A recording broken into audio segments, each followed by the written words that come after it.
ओम नमः शिवाय। प्रिय दर्शकों, बात धनु राशि की होगी और 7 जून से लेकर के 28 जुलाई के बीच में आपके साथ क्या कुछ होने वाला है, इसी विषय पर चर्चा होगी। इससे पीछे जो हुआ है, वो दुःस्वप्न था। कर्जे लग गए, अपनों का साथ नहीं मिला, अनेक प्रकार के संकट आए, अपमान होना पड़ा या फिर अपमान होने का डर सताता रहा।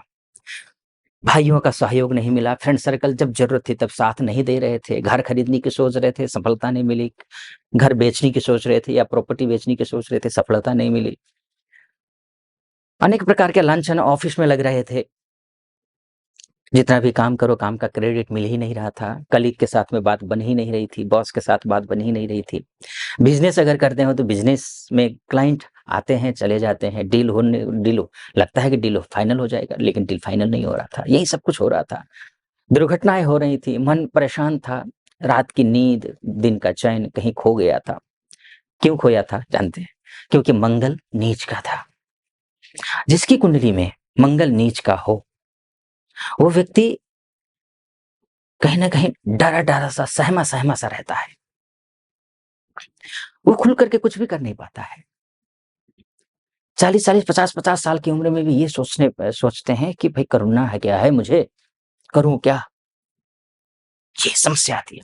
लेकिन 7 जून से लेकर के जो ग्रह आए हैं, ग्रह जो स्थिति बन रही है, वो आपके लिए अविश्वसनीय तरीके से बदलाव लेकर के आ रहा है। वो बदलाव कुछ कमियाँ भी हैं, वो कमियाँ भी मैं आपको बोलूँगा कि क्या कमियाँ हैं, क्या सावधानियाँ बरतनी है, क्या उपाय करना है, ये सब कुछ चर्चा करेंगे इस वीडियो में। लेकिन ध्यान रखिए, एक श्लोक है ना, राज्ञे राज्ञिणी धर्मिष्ठाः पापे पापाः समे समाः। यानी कि राजा अगर धर्मनिष्ठ हो, घर का घर का कोई मूल व्यक्ति अगर धर्मनिष्ठ है, तो पूरा परिवार धार्मिक हो जाता है। घर का मूल व्यक्ति अगर पापी प्रवृत्ति का है, तो पूरा परिवार ही पूरा वो उसी में लिप्त हो जाता है। राजानाम अनुवर्तन्ते, राजा का अर्थात मुख्य व्यक्ति का अनुसरण करता है पूरा परिवार या समाज या देश। यथा राजा तथा प्रजा, जैसा राजा होगा वैसे प्रजा होगी। इसीलिए आप ये श्लोक कहने का तात्पर्य ये है, क्योंकि आपके राजा के घर में सेनापति ने दस्तक दे दी है। और ये जो सेनापति ने दस्तक दिया, दोनों मिलकर और कहाँ बैठे हैं? भाग्य स्थान में बैठे हैं।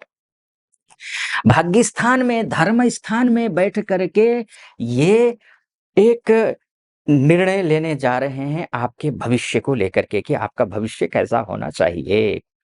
इन 51 दिनों में क्या देना है, क्या छीनना है, ये सब कुछ निर्धारित कर देंगे। एक तो मंगल अच्छी स्थिति में गया, तो मैंने जैसे आपको कहा ना कि जब मंगल नीच का होता है तो ये होता है।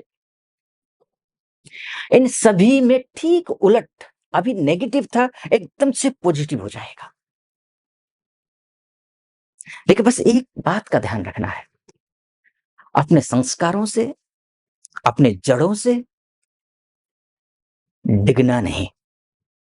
अगर आप अपने संस्कारों से, अपने जड़ों से, अपने नॉलेज से, अपने कार्य क्षेत्र से हटे,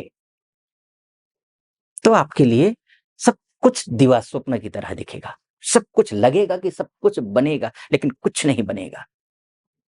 ध्यान रखना है। ये आपको करना है। आगे बढ़ो और भी मैं बताऊँगा, उससे पहले एक निवेदन आपके समक्ष रखूँगा। यहाँ तक पहुँचे हैं और विश्लेषण मेरा सटीक लग रहा हो, तो चैनल को सब्सक्राइब कर दीजिएगा, वीडियो को लाइक और कमेंट बॉक्स में जाकर के महादेव का भक्त हूँ, गर्व से कहता हूँ महादेव का भक्त हूँ। कृपा आप पर भी बनी रहे, ऐसी मेरी कामना। हर हर महादेव 5 बार, 11 बार, 21 बार, जो भी श्रद्धा बने आप लिख दीजिएगा। चलिए फिर से वापस लौट करके आते हैं। तो आपके लिए क्या होगा, जो विदेश में रहते हैं, बहुत सारी माताएँ, बहनें, भाई बंधु हैं जो विदेशों में रहते हैं, उनके लिए भी खुशखबरी है। आपका भी अभी अब जो है किसी प्रकार के कोई भी नौकरी को लेकर के, पैसे को लेकर के, पर्सनल लाइफ को लेकर के कहीं कोई संकट रहा हो, उस संकट से आप निकल रहे हैं। आपका निकलने का योग दिख रहा है। ठीक है जी गुरु, ये है स्थिति। अच्छा, ये तो अच्छा बोला मैंने, है ना? अब ऐसा भी तो नहीं हो सकता ना कि मीठा गप गप और तीता थू। कि अच्छा कुछ बुरा कुछ होगा ही नहीं, बुरा भी होगा। क्या होगा? जैसे कि गुरुदेव जो है, गुरुदेव ये हो जाएंगे अस्त। आपके लग्नेश हैं, आपके राशि के स्वामी हैं, घर के आपके घर का घर देखने वाला, घर दिलाएगा तो कौन दिलाएगा? मंगल तो सबके लिए दिलाता है। मंगल तो भूमि पुत्र है, वो घर देने में, घर जमीन देने में वो आगे तो होता ही है नैसर्गिक रूप से। लेकिन धनु राशि या लग्न वालों के लिए गुरु भी वो भूमिका निभाता है। घर, गाड़ी, प्रॉपर्टी, फ्रेंड सर्कल, आपका स्वास्थ्य, आपका आचार विचार, व्यवहार, ये सब कुछ तय अगर कोई ग्रह करेगा तो वो गुरु है। अब गुरु हो रहे हैं 12 जून 2025 से 9 जुलाई तक, 9 जुलाई 2025 तक अस्त, यानी कि 27 दिन के लिए। इन 27 दिनों में गुरु से संबंधित जो भी चीजें होंगी उसमें आपको सावधानी बरतनी पड़ेगी। वही स्थिति हो गई, मंगल सबसे अच्छा कर रहा था, मंगल स्वास्थ्य भी ठीक करेगा, सब कुछ ठीक करेगा। लेकिन अगर आपकी कुंडली में मंगल बहुत कमजोर है, बहुत ही कमजोर स्थिति में है, षडबल में, दिग्बल, कालबल, चेष्टा बल इत्यादि में कमजोर है, तो ये रिजल्ट आपको जल्दी नहीं मिलेगा। फिर ये गुरु एक्टिवेट हो जाएगा आस्था वाला, ये ठीक नहीं है। तो इसलिए क्या करना है, हनुमान चालीसा का पाठ करने के साथ साथ में आपको विष्णु सहस्त्र नाम का भी पाठ करना है। अमूमन ज्यादातर लोग हनुमान चालीसा का पाठ करते ही हैं, लेकिन उसके साथ साथ में एक पाठ और ऐड कर लीजिए, विष्णु जी का पाठ कर लीजिए। श्री विष्णु सहस्त्र नाम, ये पाठ करेंगे तो विष्णु जी का वास होगा, गुरु मजबूत हो जाएंगे, और जहां विष्णु जी का वास होगा वहां पर माता लक्ष्मी का भी वास होगा, यानी कि पैसे आएंगे भी, पैसे सुरक्षित भी रहेंगे, सेविंग रहेंगे। ठीक है जी, ये तो बात हुई। लेकिन ध्यान रखिए, ये मोटा मोटी तौर पर ही है, आपकी कुंडली ही आपका डीएनए है। आप अपनी कुंडली का विश्लेषण करवाना चाहते हैं,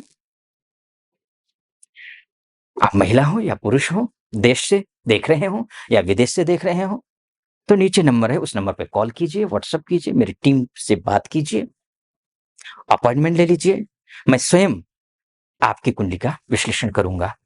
सटीक लगा हो, सब्सक्राइब, लाइक और कमेंट जरूर कर दीजिएगा। आप खुश रहें, प्रसन्न रहें, महादेव की कृपा आप पर बनी रहे, ऐसी मेरी कामना। फिलहाल अनुमति दीजिए। ओम नमः शिवाय।